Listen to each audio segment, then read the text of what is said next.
Pollution, cyclones, sécheresse, inondations sont les effets néfastes des changements climatiques.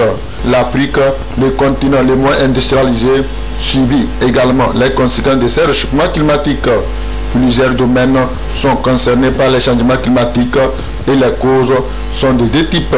Lorsque nous parlons des changements climatiques, c'est une variabilité naturelle du climat à laquelle s'ajoutent les activités humaines, qu'on appelle communément les activités anthropiques. Nous pouvons constater cette variabilité et ces changements climatiques, c'est le thème de l'agriculture. Ensuite, nous avons dit toujours depuis longtemps qu'on a combien 4 saisons. Nous avons 2 saisons sèches et 2 saisons pluvieuses. Et aujourd'hui, nous sommes en train de tendre vers carrément une seule saison pluvieuse et une seule saison sèche. Pour atténuer les émissions de gaz à effet de serre et renforcer la résilience des communautés face à ces changements climatiques, le gouvernement togolais a mis en œuvre plusieurs projets et programmes avec la ratification de la Convention cadre des Nations Unies et celui de l'accord de Paris sur le climat, ce qui a permis au pays d'être un bon élève en matière de lutte contre le réchauffement climatique. D'abord, en matière de production de documents de planification stratégique, le Togo est à sa 4e communication nationale et à la préparation de son 2e rapport biennal. Ce sont des documents qui permettent au pays de communiquer les informations sur tous les efforts faits en matière de contribution à la limitation du réchauffement global. Vous vous rappelez du programme d'adaptation nationale qu'on appelait dans le temps PANA, qui a permis au pays de répondre aux mesures de court terme pour faire face au changement climatique. Puis il y a le programme de gestion intégrée des périodes de catastrophes qu'on appelait dans le temps le projet PGCT. Aujourd'hui, il y a le projet d'appui à la lutte contre le changement climatique que nous appelons le projet PAL-CC. Il y a REDPLUS, le projet de réduction des émissions liées à la déforestation et à la dégradation des forêts, conduit par l'OPEF. Le Code de Paris vise fondamentalement à limiter le réchauffement global de la température en deçà de quel disent en dessous, mais le vrai français c'est en deçà de 2 degrés C. 2 degrés C, cela veut dire quoi? Ça veut dire que tous les pays n'ont pas la même température à chaque pays, que la différence ne dépasse pas 2 degrés. Le gros secteur qui contribue très bien à la réduction des émissions de gaz à effet de serre, le secteur de l'énergie, à travers les énergies renouvelables. Cependant, du chemin reste à faire. Pour relever ces différents défis, les États sont invités à mener des actions coordonnées et concertées. Le grand défi, c'est comment nous allons faire pour mobiliser les ressources. Seules les ressources qui nous permettent de développer les programmes ou projets ou plans de développement qui soient vraiment résilients au changement climatique et qui contribuent aux émissions de gaz à effet de serre. Encourager l'achat des véhicules neufs et que d'ici 2025, on doit s'assurer que si on prend 100 véhicules, on met au moins 3 neufs dans les 100. Lutter contre les changements climatiques, c'est améliorer les conditions de vie et de travail des populations. Chaque citoyen est invité aussi à apporter sa contribution.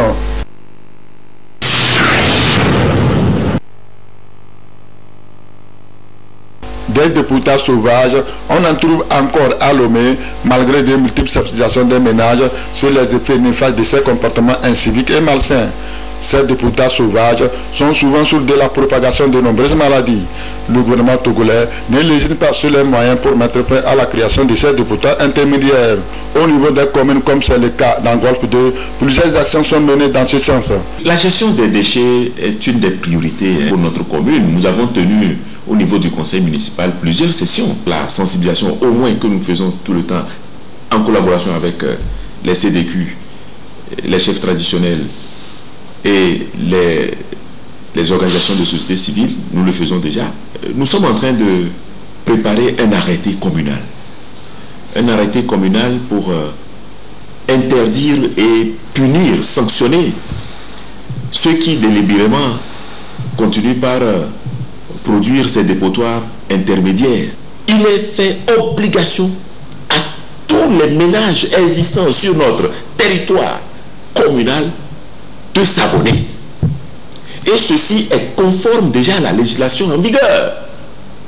Lorsque vous prenez le code de l'environnement, lorsque vous prenez le code de la salubrité publique, mais il est fait obligation à toute personne qui produit des déchets de pouvoir, qui pollue, n'est-ce pas, de pouvoir supporter les frais de la pollution. Il est fait obligation. Et il est fait obligation dans le code de l'environnement à tout ménage de pouvoir de pouvoir confier ces déchets à la municipalité pour gérer. Il est interdit aux ménages de gérer leurs propres déchets, compte tenu du danger que cela comporte. Et ça, c'est conforme à la législation en vigueur. Et donc, nous allons juste rappeler, n'est-ce pas, la législation en vigueur pour l'appliquer dans notre arrêté, obligeant tous les ménages à s'abonner. C'est pourquoi nous sommes en train de fixer un minimum qui puisse être vraiment à la portée de tout ménage. En dépit de ces efforts consentis, la situation reste toujours la même. Le conseil municipal Golfe 2 ne baisse pas la garde dans sa lutte. Il envisage de mettre en œuvre certaines stratégies. C'est vrai que la gestion des déchets dans toutes les communes actuellement, c'est un grand défi. C'est un grand défi parce que il faut continuer par sensibiliser la population pour qu'on comprenne les impacts, les effets néfastes de la mauvaise gestion des déchets. Nous sommes en train de concevoir un marché d'appel d'offres pour identifier les structures de pré-collecte qui vont travailler dans certaines zones que nous avons identifiées sous forme de lots. Donc nous avons prévu des lots et que donc des structures de pré-collecte à travers un appel d'offres que nous allons lancer bientôt vont occuper donc ces lots pour pouvoir mettre donc les lots là au propre. Cela permettra donc aux ménages de savoir à qui remettre les ordures, quand est-ce qu'il faut les remettre. Et nous avons mis l'accent sur le tri des politiques visées par notre commune, c'est de faire en sorte que nous ayons déchets zéro dans notre commune. Déchets zéro pour arriver à cet objectif, il faut nécessairement passer par le tri. Et parce que c'est à travers le tri que nous pourrons valoriser les déchets. Il y a donc plusieurs déchets qui seront recyclés.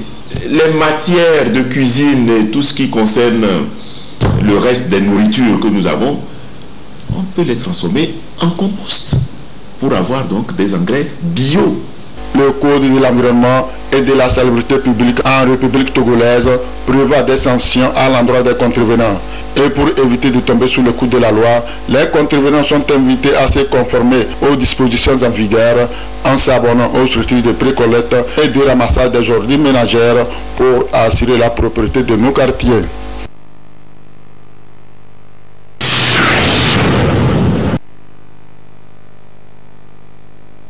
L'artisanat au Togo contribue à près de 18% du produit intérieur brut PIB et participe à la réduction du déficit de la balance des paiements à hauteur de 20%. Depuis 2011, le gouvernement a investi plus de 10 milliards de francs CFA dans ce secteur et a soutenu près de 15 000 projets. Plusieurs innovations y sont apportées, comme nous le rappelle ici le ministre en charge du secteur. Premièrement, dans le domaine des tests, il a été adopté des décrets organisant le secteur. Les chambres de métiers ont vu le jour au niveau national, régional et préfectoral. Donc cette organisation est faite et il y a eu beaucoup d'appui dans la formation des artisans, des patrons, la mise à disposition des apprenants, c'est-à-dire les sortants, les apprentis sortants, beaucoup d'équipements pour s'installer. Là également a été initié le projet PADEA apporte un soutien aux artisans et qui également doit former et créer 4200 entreprises artisanales d'ici 2022.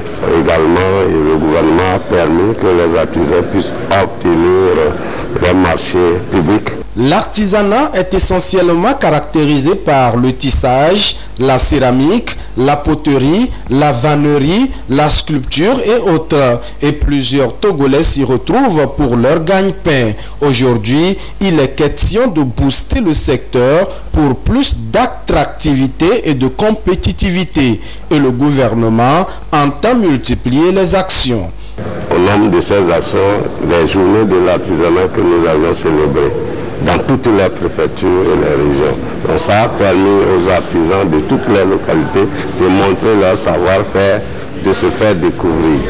En dehors de ça, il est projeté la mise en place des vitrines au niveau de chaque région.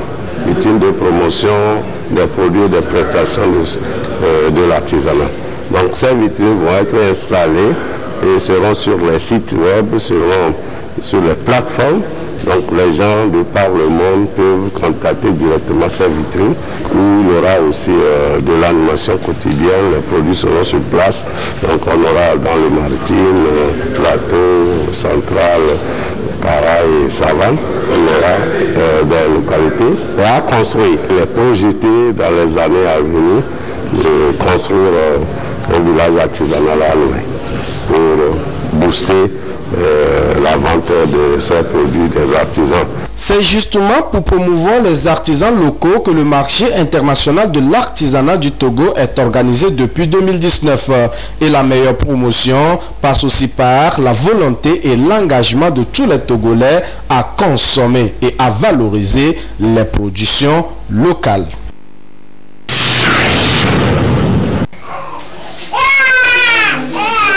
La toute première nourriture du nouveau-né au premier gel de sa naissance est le lait maternel exclusif. Il est recommandé par les spécialistes de la santé pour assurer le bien-être du bébé. Cependant, après quelques mois, la maman peut décider de ne plus donner progressivement le lait maternel en les remplaçant par d'autres aliments. On parle ici de sevrage. Par contre, d'autres mamans arrêtent brusquement d'allaiter leur bébé. Dans ce cas, on parle d'ablactation. Que ce soit le sevrage ou ablactation, des mesures sont à prendre. Quand on fait ablactation, ce qui veut dire que on doit forcer l'enfant à manger. Donc on peut introduire certaines vitamines, par exemple tréoris, asténie, pour que l'enfant puisse avoir le goût de manger. Et à 18 mois, on fait l'ablactation à l'enfant. Donc on cesse de donner le lait maternel à l'enfant en introduisant certains aliments. Priver le bébé ou l'enfant du lait maternel n'est pas chose facile. Ce bébé a besoin d'une alimentation équilibrée pour sa croissance et voici ce qu'il faut faire. Au début, on peut introduire la bouillie.